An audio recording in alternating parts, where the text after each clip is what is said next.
तो आदाब, नमस्कार, गुड इवनिंग, सत श्री अकाल। एक बार फिर आप तमाम लोगों का स्वागत है क्राइम तक की कहानी के इस एपिसोड में। उम्मीद है पूरी फैमिली अच्छी होगी, अपना और अपनों का ख्याल रख रही होगी। लास्ट 2 दिनों से मैं था नहीं। बहुत सारे लोगों के मेल आए।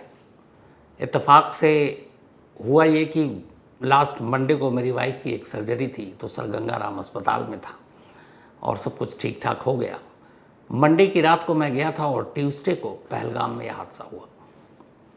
पहली खबर मुझे हॉस्पिटल में ही मिली थी और उस वक्त शुरुआत में तो इतनी बड़ी खबर नहीं थी।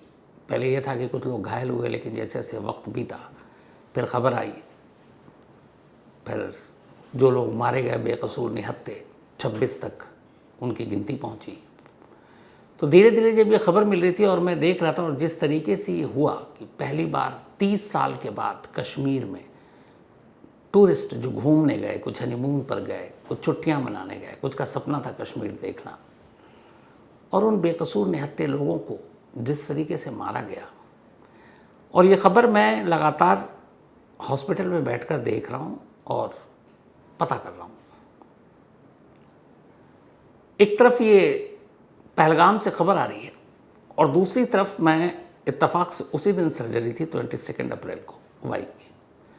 तो मैं एक ओटी यानी ऑपरेशन थिएटर से दूसरे, कभी वार्ड कभी इधर, doctor, nursing staff, ward boy, तमाम लोग थे। तो उसमें से बहुत सारे क्राइम तक फैमिली मेम्बर भी थे, बहुत सारे लोग थे जो पहचान गए। तो एक ही सवाल था कि ये क्या हुआ, कैसे हुआ। उनको ये उम्मीद थी कि शायद मैं सारी डिटेल उन्हें बताऊं। और फिर उन लोगों ने कुछ बातें की और ये पूरी जो 22 अप्रैल की तारीख थी कुछ यूँ गुजरी कि मैं हॉस्पिटल में हूँ। ओटी के बाद बहुत सारे रिलेटिव खड़े हैं, अलग अलग, जिनकी ऑपरेशन की बारी आनी है, परेशान, कुछ डरे सहमे से लोग, पता नहीं क्या होगा। उधर नर्स, नर्सिंग स्टाफ, डॉक्टर, वो सब कोशिश में है कि जितने भी लोग आए उनको मायूस ना करूं, मरीज़ को अच्छा करूं। तो सभी मिलजुल कर एक आदमी को बचाने के लिए, एक जान बचाने के लिए एक पूरा अमला, एक पूरे टीम लगी हुई है। डॉक्टरों की हो, अलग अलग डिपार्टमेंट की हो, नर्सिंग स्टाफ की हो, रूम साफ़ करने वाले की हो, ताकि कोई इन्फेक्शन ना हो, हर एक की। मतलब ये सब क्या कर रहे हैं, एक आदमी की जान बचाने के लिए पूरी मेहनत ईमानदारी से लगे हुए हैं, जिसको वो जानते भी नहीं है, जिसकी ज़िंदगी मौत से शायद कुछ फ़र्क भी नहीं पड़ेगा क्योंकि वो प्रोफेशनल लोग हैं। लेकिन फिर भी उनकी जिम्मेदारी ये है कि जो भी उनके पास है उनकी ज़िंदगी बचाओ। तो एक तरफ मैं उस माहौल में 2 दिन और देख रहा हूँ कि कैसे लोग परेशान हाल, रोते हुए भी, कुछ सीरियस वाले भी आ रहे हैं, दुआएं कर रहे हैं, प्रार्थनाएं कर रहे हैं। और पूरे हॉस्पिटल की टीम सर गंगाराम की वो लगी हुई उन्हें बचाने के लिए। और दूसरी तरफ उसी हॉस्पिटल में बैठकर मैं ये टीवी पर और मोबाइल पर ये खबर देख रहे हैं कि नौजवान, नए नए शादीशुदा जोड़े, बच्चे, बुज़ुर्ग, बूढ़े, औरतें, वो सब घूमने के लिए गई हैं। कोई बीमार नहीं है, सब तंदुरुस्त हैं। और उन्हें कुछ हैवान लगातार उन पर गोलियां बरसा रहे हैं, उनकी जान ले रहे हैं। ये 2 चीज़ें एक साथ मुझे उस दिन, चूँकि काम था नहीं, तो ये और गहराई से सोचने का मौका मिला। फिर लगा कि ये है क्या। ये बहुत सारे, मुझसे एक नर्सिंग स्टाफ ने पूछा भी कि सर आपने आतंकवादी तो देखा होगा, आपके 1-2 इंटरव्यू भी देखे मैंने, वो कैसे होते हैं। मेरे पास जवाब ही नहीं था कि कैसे होते हैं। जिनसे कोई मतलब नहीं, जिनसे आपकी कोई दुश्मनी नहीं, जिसको आप जानते तक नहीं हो, आप कैसे उनके साथ इस तरीके के सलूक कर सकते हो। मतलब इसके लिए शब्द ही नहीं है कि इंसान क्या और कैसे हो सकता है। जिन लोगों पे बीती, जो 26 जाने गई, आप उनके परिवार की सिर्फ हालत देखें। पूरी ज़िंदगी उजड़ गई उनकी, और शायद जब तक वो लोग जिएंगे जो परिवार में बचे हैं, इस 22 अप्रैल की तारीख को नहीं भूलेंगे। उनका गुस्सा, उनकी सारी चीज़ें बिल्कुल अपनी जगह जायज़, लेकिन ऐसे हैवानों का क्या कीजिएगा। सभ्य समाज की एक यही मजबूरी होती है कि इनको आप सभ्यता के साथ ही, गाइडलाइंस के हिसाब से, कानून के हिसाब से ही सज़ा दे सकते हैं, लेकिन वो लोग इन चीज़ों को कहाँ मानते हैं। जो पहलगाम में हुआ और कैसे हुआ, ये पूरी डिटेल के साथ, चूँकि ये मुझे लगा हॉस्पिटल की ये चीज़ें आपके साथ शेयर करनी चाहिए। 30 साल पहले पहली बार या शायद आखिरी बार कश्मीर में टूरिस्ट पर हमला हुआ था। बल्कि हमला क्या, एक साथ 6 टूरिस्ट और उनके साथ 2 गाइड थे। तारीख थी 4 जुलाई 1995, 4 जुलाई 1995। 6 टूरिस्ट कश्मीर घूमने गए थे। उनमें से 2 अमेरिकन थे, 2 ब्रिटिश थे, एक जर्मन स्टूडेंट था और एक नॉर्वे के एक्टर थे। ये 6 लोग थे। 6 के 6 लोगों का एक ग्रुप था, 2 गाइड थे और उनको इसी पहलगाम में घुमाने ले गए थे। 4 जुलाई 1995 को ये भी लोग पहलगाम की उसी घाटी में थे। तभी करीब 40 टेररिस्ट आए और उन 40 के 40 टेररिस्ट ने गन पॉइंट पे इन सभी को किडनैप कर लिया। किडनैप करने के बाद ये उन्हें अपने साथ ले गए। इसके बाद उन्होंने सरकार से मांग की कि अगर उस वक्त जैश ए मोहम्मद का सरगना मौलाना मसूद अजहर, जिसे बाद में कांधार में छोड़ा गया था, उस वक्त वो जेल में था। कांधार हाईजैकिंग से पहले एक कोशिश मौलाना मसूद अजहर को छुड़वाने की इसी इंसिडेंट से हुई थी, 1995 4 जुलाई। तो इन 6 विदेशी टूरिस्ट के बदले में आतंकवादियों को लगा इसमें अमेरिकन भी हैं, ब्रिटिश भी हैं, जर्मन भी हैं, नॉर्वे के भी हैं, तो भारत सरकार पर दबाव पड़ेगा और वो छोड़ देंगे, तो ले गए उठाकर। इसके बाद नेगोशिएशन शुरू हुई, बातचीत शुरू हुई, लेकिन महीना बीत गया, कुछ ब्रेकआउट हुआ नहीं। 13 अगस्त 1995 को फिर पहली बार जो नॉर्वे के एक्टर थे हैंस क्रिश्चियन ऑस्ट्रो, इनकी लाश पहलगाम से दूर एक जगह पड़ी हुई मिली। सर गायब था, सर कहीं और पड़ा हुआ था। 6 टूरिस्ट में से एक को मार दिया गया था। इसके बाद अब और तेज़ी आई बातचीत के लिए, बहुत सारे बीच में मीडिएटर भी पड़े, पर कोई फ़ायदा नहीं। नॉर्वे की इस टूरिस्ट की मौत के 4 दिन के बाद 17 अगस्त 1995 को इनमें से एक जो अमेरिकन सिटीज़न था, जॉन चिल्ड्स, ये किसी तरह से आतंकवादियों को चकमा देकर उनके चंगुल से निकल भागने में कामयाब रहे। 17 अगस्त को 4 जुलाई 1995 को इनका किडनैप हुआ था। 13 अगस्त को नॉर्वे के सिटीज़न को मार दिया गया। उसके 4 दिन बाद 17 अगस्त को ये अमेरिकन किसी तरह से निकल भागे। अब बचे 4 बंधक जो चारों विदेशी थे। इसके बाद कोशिश शुरू हुई। बाद में एक बयान आता है आतंकवादियों का कि अब हम, सरकार इंटरेस्टेड नहीं है, इसलिए हम कोई बातचीत नहीं करेंगे। 95 की वो तारीख है, आज 2025 में हम बैठे हैं, 30 साल हो गए हैं। बाकी के 4 बंधकों का क्या हुआ आज तक किसी को नहीं पता। बट यही है, क्योंकि वो कभी लौट कर गए नहीं घर, कभी अपने फैमिली से बात नहीं की, तो इशारा साफ था। उन 4 के 4 लोगों को मार दिया गया। इसके बाद एक ऑपरेशन चला था उसी अनंतनाग डिस्ट्रिक्ट पहलगाम के इर्द गिर्द के जंगलों में, पर कोई फ़ायदा नहीं हुआ। 30 साल के बाद इसी पहलगाम में 22 अप्रैल को 5 से 6 आतंकवादी उस जगह पर पहुंचते हैं जो पहलगाम का सबसे खूबसूरत टूरिस्ट स्पॉट है। यहाँ पे सैलानी अमूमन चाय पीने, कहवा पीने, कोल्ड ड्रिंक लेने, रिफ्रेशमेंट लेने के लिए आते हैं। वहाँ कुर्सियाँ भी होती हैं, आप बैठे हैं थोड़ा पास में, नहर बह रही है, उसे देखें, खूबसूरत मंजर है। कई बार मैं इस जगह पर गया हूँ पहलगाम में। तो 22 अप्रैल को भी ये लोग पहुँचे थे और अचानक गोलियाँ चलने लगती।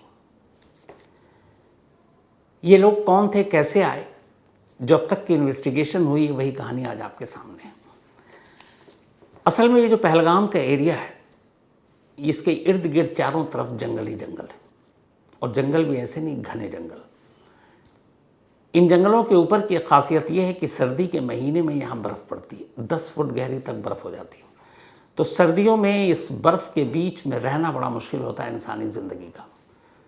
टेररिस्ट के लिए सबसे सेफ जगह मानी जाती है जंगल, और ये जंगल भी इतना फैला हुआ है कि ये पहलगाम से होते हुए अनंतनाग डिस्ट्रिक्ट के त्राल तक चला जाए।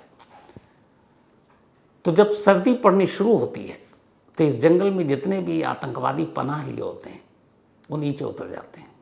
कुछ जो सरहद पार से आते हैं वो सरहद पार लौट जाते हैं। जो लोकल हैं वो लोकल अपने अपने घरों को लौट जाते हैं। जैसे ही सर्दी ख़त्म है और अब गर्मी की आमद, अब गर्मी शुरू होने वाली होती है, सरहद पार से घुसपैठ शुरू होती है और ये आतंकवादी जंगल में पहुंच जाते हैं। इनकी पूरी ट्रेनिंग ऐसी होती है कि न ये सड़क का इस्तेमाल करते हैं, न गाड़ियों में चलते हैं, क्योंकि इन्हें पता है कि कश्मीर घाटी में जगह जगह नाकाबंदी है, वहाँ पे फोर्सेस लगी हुई हैं और आप पकड़ में आ सकते हो। तो इनकी ट्रेनिंग इस बात की होती है कि जब तुम सरहद पार से जाओगे तो तुम्हें पैदल चलना है और ये पूरा सफ़र पैदल ही काटना है। और इन्हें जंगलों में चलने की ट्रेनिंग दी जाती है और साथ ही ये भी कि जंगल में कैसे तेज़ कदम से आप चलोगे ताकि जो बाकी फोर्सेस हैं उनसे तुम आगे रहो, क्योंकि जंगल और इस पहाड़ पर गाड़ियाँ तो चल नहीं सकती। तो आपके पीछे अगर पुलिस या मिलिट्री या फोर्स भी लगी होगी तो वो भी उसी तरह से आपके पीछे पैदल पैदल आएगी। तो इनको बाकायदा पैदल चलने की ट्रेनिंग दी जाती है। एवरेज 10 मिनट में बहुत आराम से बिना तेज़ भागे हुए ये 1 किलोमीटर का सफ़र तय कर लेते हैं। घने जंगल की बात कर रहा हूँ मैं, सीधी सीधी सड़क वाली नहीं, टेढ़ी मेढ़ी जो रास्ते होते हैं उसमें 10 मिनट में 1 किलोमीटर इनकी ट्रेनिंग का हिस्सा होता है। पाकिस्तान से 3 आतंकवादी लास्ट ईयर के एंड में पहुंचे यहाँ पर, जो स्केच बने। इन 3 आतंकवादियों, इन्हीं तीनों का अभी तक चेहरा हमारे पास है, यानी हमारी एजेंसियों के पास है। इनमें से एक का नाम है अबू तलहा, दूसरे का नाम है आसिफ फौजी और तीसरे का नाम है सुलेमान शाह। शायद अक्टूबर एंड में ये लोग सरहद पार से पहुंचे, क्योंकि उसके बाद ज़्यादा बर्फबारी और ये हो जाती। अब ये नीचे आते हैं।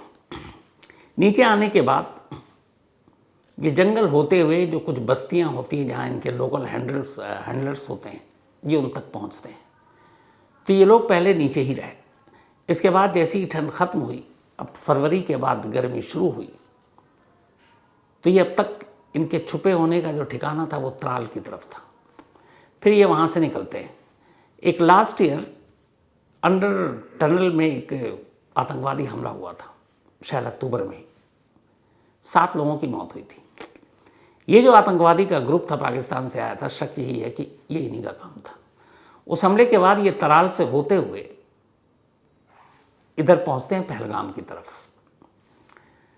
पहलगाम की तरफ आते हैं और छुपे रहते हैं। जंगलों में ढूंढना इन्हें बेहद मुश्किल काम है।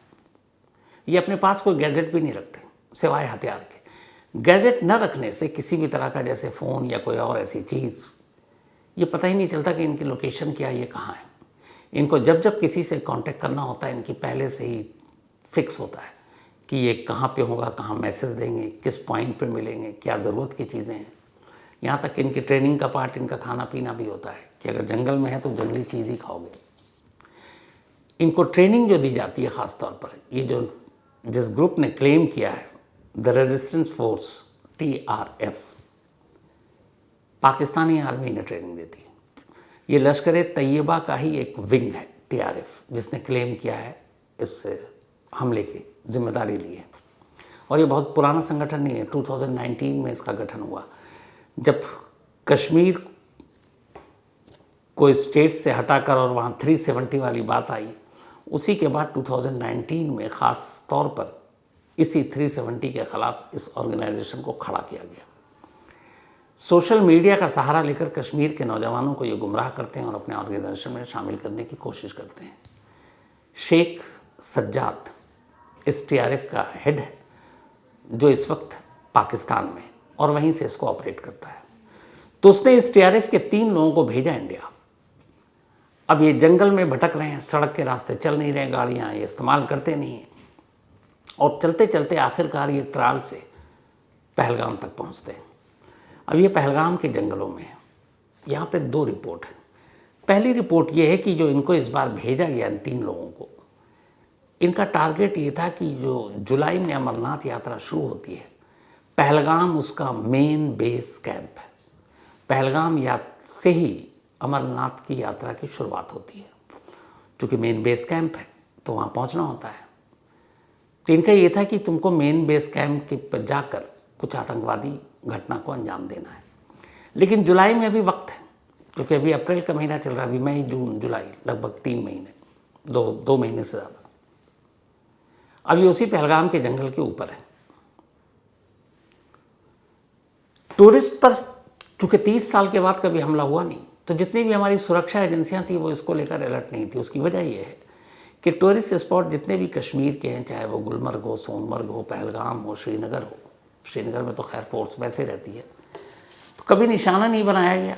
तो एक तो वो इस बात को लेकर बेफिक्र है। दूसरी बात ये कि पिछले कुछ वक्त से करीब साल 1.5 साल के अंदर जितने भी टेररिस्ट आउटफिट या ग्रुप थे, ख़ासतौर पर अनंतनाग डिस्ट्रिक्ट में, इसी अनंतनाग डिस्ट्रिक्ट में ये पहलगाम पड़ता है, तो वहाँ ज़ीरो एक्टिविटी की रिपोर्ट थी कि अब कोई टेररिस्ट ऑर्गेनाइजेशन या कोई आतंकवादी इस पूरे अनंतनाग डिस्ट्रिक्ट में अब एक्टिव है ही नहीं। रिपोर्ट थी कि कुछ दूसरे डिस्ट्रिक्ट में, कश्मीर के पार्ट में कुछ ऑर्गेनाइजेशन या टेररिस्ट हैं जो एक्टिव हैं, लेकिन उनकी भी रिपोर्ट ये थी कि उनकी प्लानिंग जो है वो अब कश्मीर में, जैसे रेलवे का आपने देखा होगा कि एक जाल बिछ रही है कि रेलवे को निशाना बनाना या गैर कश्मीरी कर्मचारी जो एम्प्लॉई वहाँ काम कर रहे हैं, चाहे वो मजदूर हो या अलग अलग फील्ड में, तो गैर कश्मीरियों कर्मचारियों को निशाना बनाना या वहाँ के रेलवे पर अटैक करना, ये उनके टारगेट की रिपोर्ट थी हमारी खुफिया एजेंसियों को। लेकिन अनंतनाग डिस्ट्रिक्ट की तमाम खुफिया एजेंसियों के पास ऐसी कोई रिपोर्ट ही नहीं थी कि किसी टूरिस्ट स्पॉट को भी निशाना बनाया जा सकता है। और 95 का जो आपको इंसिडेंट बताया विदेशियों का, उसके बाद से बहुत कुछ हुआ, बहुत सारे आतंकवादी हमले हुए कश्मीर में, लेकिन टूरिस्ट स्पॉट को निशाना नहीं बनाया गया, टूरिस्टों को निशाना नहीं बनाया गया। उसकी वजह एक ये भी है कि इसमें 3 पाकिस्तानी थे, लेकिन साथ में 2 लोकल कश्मीरी टेररिस्ट भी इन्वॉल्व थे। और ये 2 वो थे जो 2017 में पाकिस्तान गए, उन्होंने बाकायदा TRF के मेंबर के साथ ट्रेनिंग ली और लास्ट ईयर यानी 2024 में ये वापस लौटे। और वापस जो लौटे तो अंदेशा यही है कि इन 3 पाकिस्तानी टेररिस्ट के साथ ही ये लौटे, इनके लोकल गाइड बनकर, क्योंकि इन्हें पता था जंगल का रास्ता, कहाँ से निकलना, कहाँ उतरना, कहाँ छुपना है, कहाँ गुम होना है। तो लास्ट ईयर ये लौटे थे। तो इसके बाद अब ये पहलगाम के पास थे। सुरक्षा एजेंसियों के पास कोई इनपुट नहीं थी, क्योंकि टूरिस्ट के साथ कभी ऐसा हुआ नहीं, और पहलगाम जैसा ख़ास तौर पर जहाँ हमेशा भीड़ होती है। अब ये जो इलाका था जहाँ पर ये सारे टूरिस्ट जमा हुए थे, ये घाटी का एक हिस्सा है उसी पहलगाम का। यहाँ जाने के लिए सिर्फ आप या तो पैदल जा सकते हैं या आप घोड़े पे जा सकते हैं, जो वहाँ खच्चर चलते हैं कश्मीर में, श्रीनगर में। तो वो सारे जो उन्हीं 2 जरिए से, गाड़ियाँ चल नहीं सकती क्योंकि आपको जंगल है, पहाड़ी है, पत्थर है, तो पैदल चलने का रास्ता नहीं। इसका मतलब ये है कि अगर इस इलाके में कुछ होता है तो वहाँ पे फोर्सेस, पुलिस, आर्मी को भी पहुँचने में वक्त लगेगा, क्योंकि वहाँ उस तरीके से आप गाड़ियाँ लेकर जा ही नहीं सकते, दौड़ा ही नहीं सकते। तो पहलगाम एक काफ़ी बड़ा इलाका है, बहुत सारे लोग किसी नदी के किनारे होते हैं, कहीं किसी और स्पॉट पर होते हैं। ये जिस स्पॉट को इन्होंने चुना वो स्पॉट ऐसा था कि वहाँ पे लोग जब घूमने आते, थक जाते, तो वहाँ स्नैक्स के लिए, रिफ्रेशमेंट के लिए चाय, कॉफ़ी, कहवा, कोल्ड ड्रिंक या फिर बाकी कुछ खाने पीने के लिए, इसीलिए वहाँ पे बहुत सारे रेस्टोरेंट थे, बाकायदा वहाँ कुर्सियाँ लगी थी, लोग वहाँ पे फोटोग्राफी करते, सीनरी अच्छी थी। तो वहाँ पे एक साथ जमा होते, वरना टूरिस्ट ये होता है कि एक का ग्रुप उधर, एक उधर, सब बिखरे होते थे। ये वो जगह थी जहाँ पर एक साथ इकट्ठा होते थे, ये उन्हें पता था। और इत्तेफाक से इसी स्पॉट से थोड़ा ऊपर ये पहाड़ी के जंगलों में छुपे हुए थे। इन्होंने उतरने के बाद शायद जो लोकल थे, रेकी भी की, रेकी करने के बाद इन्होंने ये तय किया अब ये नीचे उतरे तो उस वक्त बहुत सारे सैलानी थे, टूरिस्ट थे। अब इन्होंने अंधाधुंध गोलियां चलाई। एक नया ट्रेंड ये हो गया कि आजकल टेररिस्ट अटैक के दौरान जो टेररिस्ट होते हैं वो बॉडी कैमरा लिए होते हैं, बॉडी कैमरा पहने होते हैं, अपने हथियार पे कैमरा लगा देते हैं ताकि वो जो कर रहे हैं वो शूट कर सकें। एक तो शूट कर रहे हैं और दूसरा कैमरे में शूट करें, इसलिए करें ताकि आगे चलकर उसका प्रोपेगेंडा कर सकें, प्रचार प्रसार कर सकें अपने संगठन का। तो यहाँ भी ये लोग लेकर चले, बॉडी कैमरा भी था, इनके गन पे भी कैमरा था, हथियार पर। लेकिन सोशल मीडिया पे जो बहुत सारी तस्वीरें आ रही हैं इस शूट आउट के बाद की, उनमें से उस बॉडी कैमरे की तस्वीरें शायद नहीं है। सुरक्षा एजेंसियों का कहना है कि वो सब दूसरी तस्वीरें हैं। टेररिस्ट के बॉडी कैमरा या फिर उनके हथियार से लिए गए वो तस्वीर नहीं है। अब जब ये शूट कर रहे थे तो चूँकि बहुत सारे वहाँ पे लोग थे, जो वहाँ के कर्मचारी थे, मुलाजिम थे, वो भी थे, लोकल कश्मीरी भी थे, गाइड भी थे, घोड़े वाला भी था, सैलानी भी थे, तो आपस में बात भी कर रहे थे ज़ोर ज़ोर से गोली चलाते वक्त। तो जो बात कर रहे थे 5 लोग, उनमें से 3 की बोली और भाषा एक जैसी थी और 2 की एक जैसी थी। जो 3 मेन टेररिस्ट बात कर रहे थे उर्दू में बात कर रहे थे, वो उर्दू जो पाकिस्तान में बोली जाती है, वैसी उर्दू हमारे देश में भी नहीं बोली जाती, इंडिया में। तो उनकी बोलचाल से वहाँ के लोकल कश्मीरी को ये पता चल गया था कि ये पाकिस्तानी है और ये कश्मीरी नहीं है। लेकिन जो दो बाकी थे, जो बाकी बचे हुए दो, वो बात कर रहे थे कश्मीरी और वो भी लोकल कश्मीरी। तो बाकी जो वहाँ पे लोकल कश्मीरी थे उन्होंने उन दोनों की बोलचाल से ये पकड़ लिया कि ये लोकल है। इसीलिए इंसिडेंट के बाद जब पूछताछ हुई और सारे चश्मदीदों को बुलाए गए, तब पहली बार ये खुलासा हुआ कि इस अटैक में 2 लोकल मिलिटेंट शामिल थे और वो दोनों कश्मीरी थे, जबकि 3 पाकिस्तानी थे। और फिर चश्मदीदों के हवाले से ही उनके स्केच बनाए गए। अब ये सब हो गया, लेकिन इसके बाद क्या हुआ? जब ये हमला हुआ, मुश्किल से 10 मिनट में उन्होंने अंधाधुंध गोलियां चलाई और 10 मिनट के बाद ये जिस रास्ते से आए थे उसी रास्ते से उन्हें पता था कि 10 मिनट के बाद यहाँ पे फोर्सेस भी पहुँचेगी, बाकी चीज़ें भी होंगी। तो उसी पहलगाम से उसी जंगल के अंदर दाखिल हो गए और जंगल के अंदर घुसने के बाद ये वहाँ से गुम। अब हमारी फोर्सेस और बाकी लोगों के सामने दिक्कत ये होती है कि चूंकि जंगल में ये लोगों को चलने की पूरी ट्रेनिंग है, आदि हैं, और कई बार मुखबिर ने खबर दी कई टेररिस्ट ऑर्गेनाइजेशन या टेररिस्ट के होने की कि इस वक्त अनंतनाग डिस्ट्रिक्ट के किसी जंगल में, वो तराल में है, वो सोनमर्ग की तरफ उधर से आगे हैं, कहीं और है। लेकिन जब तक ये खबर मिलती है और हमारी टीम वहाँ पहुँचती है, तब तक ये अपनी जगह बदल चुके होते हैं और जगह बहुत तेज़ी से बदलते हैं, क्योंकि अगर 10 मिनट के अंदर 1 किलोमीटर का सफ़र तय कर रहे हैं तो आप समझिए। और जब ऐसे सिचुएशन में खुद टेररिस्ट को पता चलता है कि फोर्सेस को भनक लग गई, वो आ रहे हैं, तो यार ऊंचाई की तरफ जाते हैं और ऊंचाई की तरफ जाना और मुश्किल होता है। नहीं, ये भी ट्रेनिंग होती है कि -10 डिग्री टेम्परेचर में भी उस जगह को छोड़ते नहीं और वहाँ सर्वाइव करते हैं। तो इस वक्त भी यही है रिपोर्ट आखिरी कि ये लोग जंगल में हैं, लेकिन ये जंगल इतना विशाल है, इतना बड़ा है कि जंगल को खंगालने में ही काफ़ी वक्त लग जाता है। अब कई बार ऐसा होता है कि खाने पीने या बाकी की चीज़ें लेने के लिए लोग नीचे आएंगे, लेकिन इनकी ट्रेनिंग का पार्ट ये भी है कि खाना पीना भी ये सब जंगल के हिसाब से कर लेंगे। तो हमारी जो मिलिट्री की टीम है, हमारी जो बाकी टीमें हैं, इस वक्त जंगल में भी सर्च ऑपरेशन चला रही हैं। 22 को ही ये हुआ था, आज 24 है, काफ़ी घंटे बीत चुके हैं। तो ये किस किस रूट से कहाँ या कितने ऊंचाई पर या कितने नीचे जा सकते हैं, इन सारी चीज़ों का एक आकलन किया जा रहा है बाकायदा मैप के ज़रिए। और ये कोशिश की जा रही है कि इससे पहले कि ये गुम हो जाए, इन्हें दबोच लिया जाए।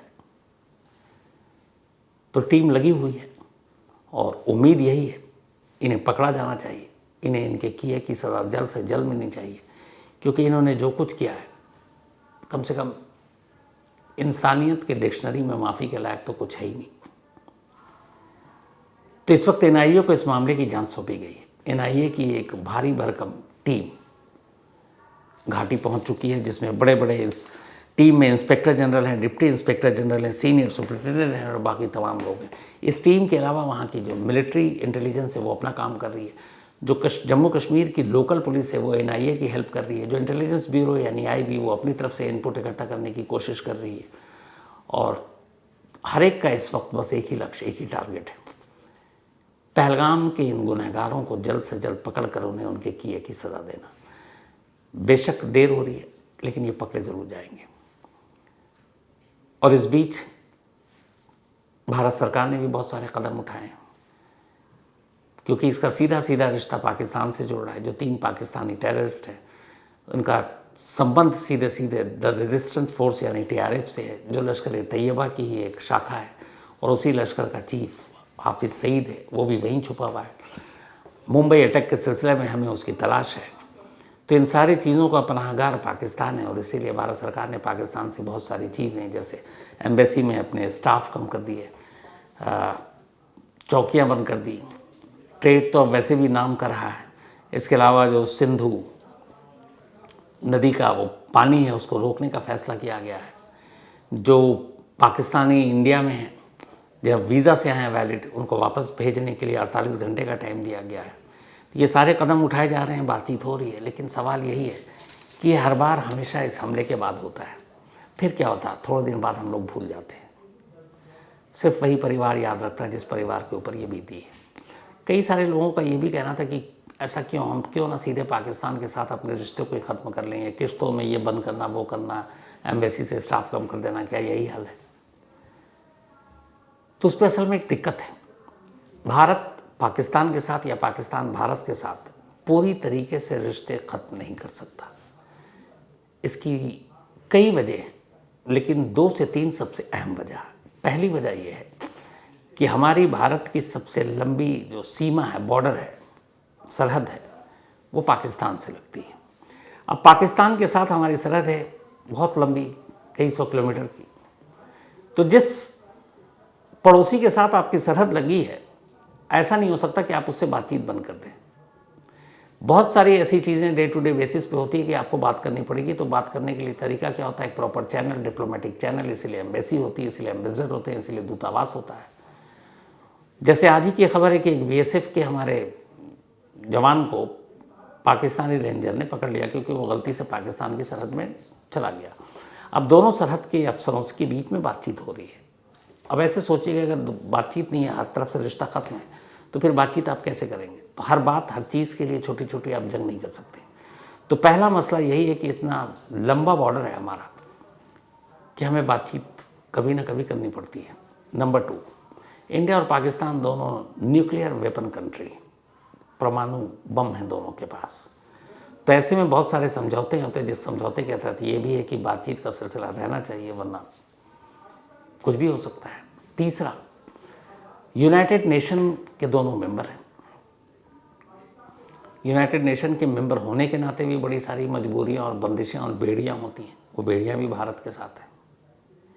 तो यही वजह, आप ट्रेड ख़त्म कर सकते हैं, आप बाकी चीज़ें ख़त्म कर सकते हैं, आर्ट, कल्चर, ट्रेड, जो भी है, लेकिन कुछ मजबूरियां ऐसी होती हैं जिसकी वजह से आप पूरी तरह से रिश्ता नहीं तोड़ सकते, और वही दिक्कत आती है हर बार। लेकिन सवाल ये है कि पहलगाम के बाद कितने दिन हम इसे याद रखेंगे, फिर भूलेंगे, फिर कुछ होगा तब हम जागेंगे। फाइनल इलाज क्या है इसका? सबसे बड़ा सवाल यही है, क्योंकि लड़ाई, नफरत सब अपनी जगह, आम आदमी बेकसूरों का क्या मतलब होता है? जो हनीमून बनाने गए हैं उनके बेचारों का क्या आतंकवाद से लेना देना? जो हस्बैंड वाइफ न जाने कब से एक सपना देख रहे थे कश्मीर घूमना है, बड़ी मुश्किल से उन्होंने प्लान बनाया, बुक किया, गए घूमने, उनका क्या कसूर है? और सबसे बड़ी बात, जो कश्मीर पूरा टूरिज्म के ऊपर जिंदा है, वहाँ के चाहे घोड़े वाले हों, वहाँ के छोटे छोटे दुकान वाले हों, वहाँ के होटल वाले हों, इस एक इंसिडेंट से सारे करीब 90% टूरिस्ट या 80% टूरिस्ट की बुकिंग कैंसिल हो गई है।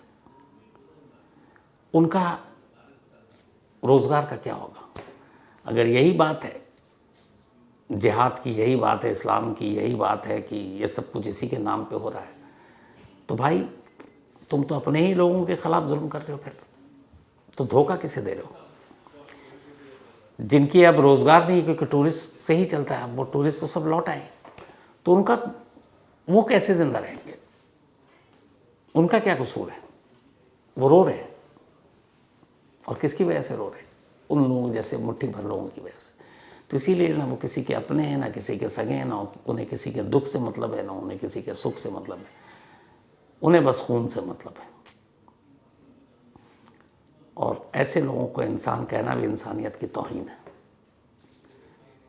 बस दुआ यही है कि ये जो गुनहगार हैं ये जल्द से जल्द पकड़े जाएं, और इन्हें इनके किए की सज़ा ऐसी मिले कि फिर एक सबक हो। तो बस आज इतना ही। अब आपसे मुलाकात होगी कल रात 9 बजे किसी नई कहानी के साथ। तब तक अपना और अपनों का ख्याल रखिएगा। Thank you very much.